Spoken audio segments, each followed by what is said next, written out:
মাধ্যমে বর্তমান সরকারকে জানাতে চাচ্ছি, তৎকালীন সময়ে যেভাবে ফ্যাসিজম কায়েম করে আমাদের সাথে বৈষম্য করে 8 লক্ষাধিক কোমলমতি শিশুদের ন্যায্য অধিকার প্যান্ডেমিক রাইটস থেকে সুকৌশলে বঞ্চিত করে রাখা হয়েছে।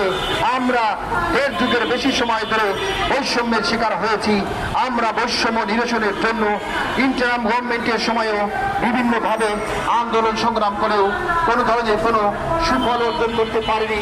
শুধুমাত্র প্রধান উপদেষ্টার কার্যালয় থেকে একটা চিঠি আমরা অ্যাচিভ করতে পেরেছিলাম, মন্ত্রণালয় থেকে অধিদপ্তর পর্যন্ত একটা চিঠি এখান থেকে আমরা অ্যাচিভ করতে পেরেছিলাম, কিন্তু এখন পর্যন্ত সেই চিঠির যথাযথ কার্যকরী ভূমিকা পালন করা না হওয়ার জন্য আমরা আবারও আমাদের পিঠ দেওয়ালে থেকে গিয়েছে। সুতরাং আমরা আবারও শান্তিপূর্ণভাবে মানববন্ধনের মাধ্যমে এই সরকারকে জানান দিতে চাই। পাশাপাশি আপনাদের মাধ্যমে গভর্নমেন্টকে আর একটা বিষয় আমি জানিয়ে দিতে চাচ্ছি, সারা বাংলাদেশে 2009 সাল থেকে 19 সাল পর্যন্ত নিজ বিদ্যালয় কোঠে সমাপনী পরীক্ষায় অংশগ্রহণ করা বিদ্যালয়গুলো সুকৌশলে রাজনৈতিক প্রতিহিংসা পরায়ণ হয়ে বাদ রাখা হয়েছে।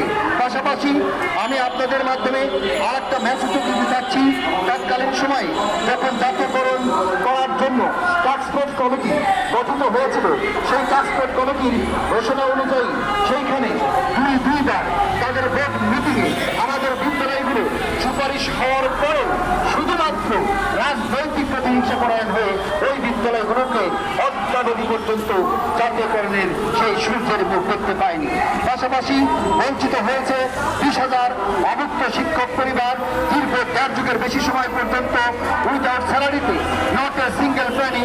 এ পর্যন্ত আমরা বিনা বেতনে দীর্ঘদিন যাবৎ প্রাথমিক শিক্ষার মান উন্নয়নের ক্ষেত্রে যথেষ্ট ভূমিকা পালন করে আসছি, কিন্তু অত্যন্ত দুঃখ এবং পরিতাপের বিষয় হলো সত্য, ইন্টারিম গভর্নমেন্ট আমাদের জন্য আন্দোলন সংগ্রাম করার পরেও কোনো কিছু দিতে পারেনি।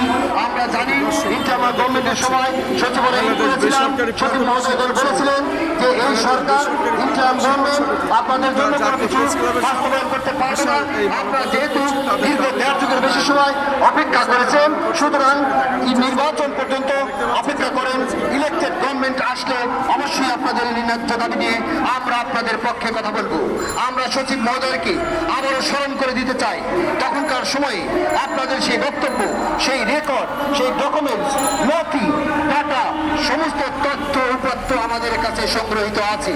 সো কোনোভাবে যদি আপনারা আপনাদের কথার থেকে চুল পরিমাণ বিচলিত হওয়ার বা বিচ্ছিন্ন হওয়ার চেষ্টা করেন, অন্যদিকে নাটক বা প্রহসন করে আমাদেরকে আবারও ঝুলিয়ে রাখার চেষ্টা করেন, তাহলে এই 20,000 অভুক্ত শিক্ষক পরিবারের পক্ষ থেকে, আমি কেন্দ্রীয় কমিটির সকলের পক্ষ থেকে, সমস্ত রুট লেভেলের শিক্ষকদের পক্ষ থেকে একটা ঘোষণা দিয়ে যাচ্ছি, আগামী অল্প কিছুদিনের মধ্যে যদি আমাদের এই বিদ্যালয়গুলোর বিষয়ে সচিবালয় থেকে সুনির্দিষ্ট কোনো মতামত অথবা কোনো সিদ্ধান্ত বা কোনো স্টেপ না নেওয়া হয়, তাহলে আমরা প্রপার স্টেপ না নিলে আগামী কিছুদিনের মধ্যে বাজেটের পূর্বে সারা বাংলাদেশ থেকে অভুক্ত 20,000 শিক্ষক পরিবারকে নিয়ে